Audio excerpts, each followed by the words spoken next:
I decided to make a mobile platform to haul my little Roland TD-11 drum kit around without having to break it down. It fit beautifully on a 4-foot by 2-foot piece of plywood, which meant it would fit in the back of my SUV. In a previous video in this series, we showed a quick run-through of the assembly process. In this one, we'll focus on the wheels and particularly the catch that holds them in the down position. I used 4-inch casters.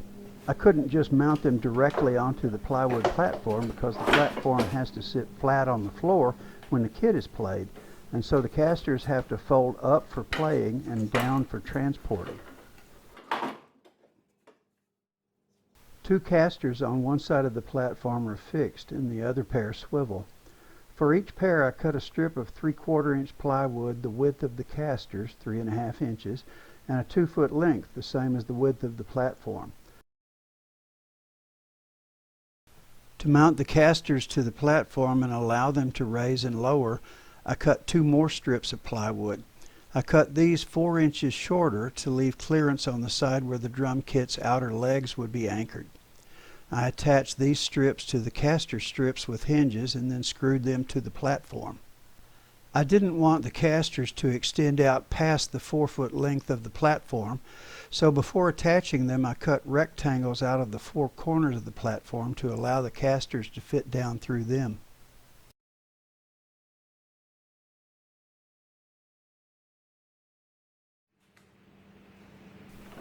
There was a problem with the swivel casters. The way I mounted the strips made the brake lock of the caster catch against the underside of the platform. I needed to extend them on down a bit. Adding a rectangle of 1/4 inch plywood did the trick.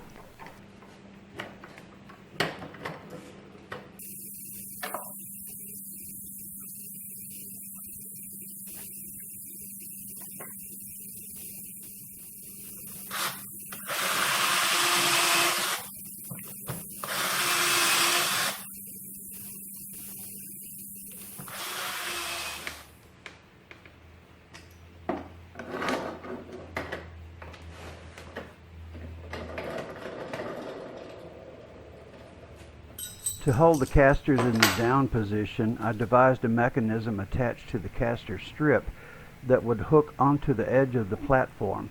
It consisted of 2 supports, 2 hooks bolted to those supports, a cross piece between the hooks to make them work together, and a couple of springs to keep the hooks in place.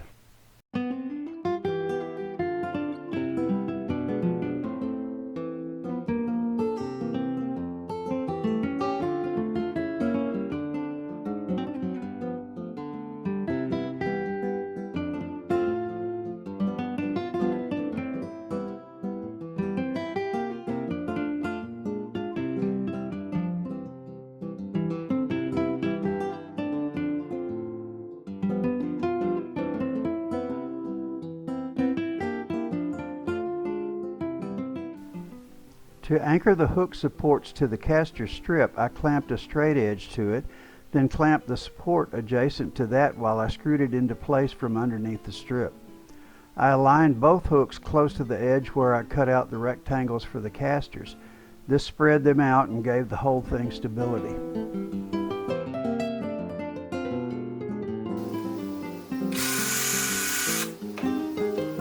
Each spring hooks into 2 eye bolts, one in the wooden hook and one in the caster strip.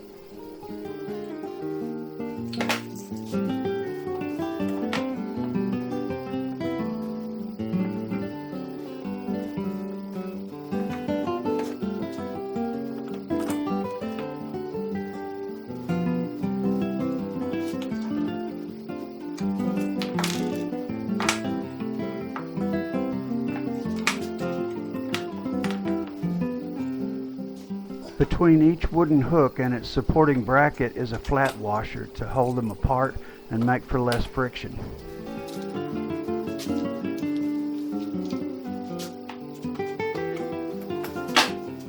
Originally, I planned to be able to release the hooks by pushing the crosspiece with my foot.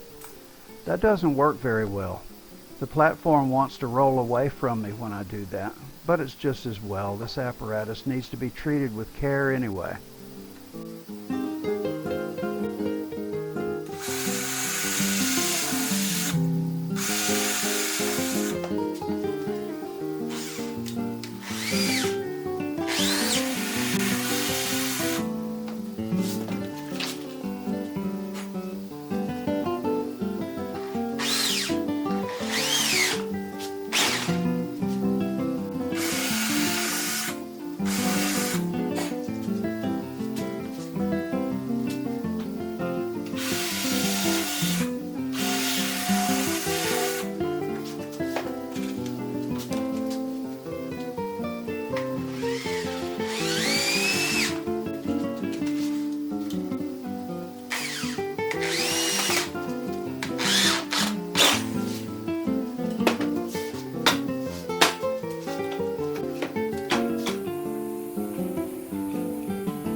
So that's how we did it. Our next video in this series will give the details of the sockets that keep the legs of the drum rack in place. So here's what to do now. First, hit the like button and share this video with your friends and family. Next, subscribe to this channel to get notified when we post new videos. And leave a comment with your thoughts. We love hearing from you. Thanks for watching, folks. See you soon.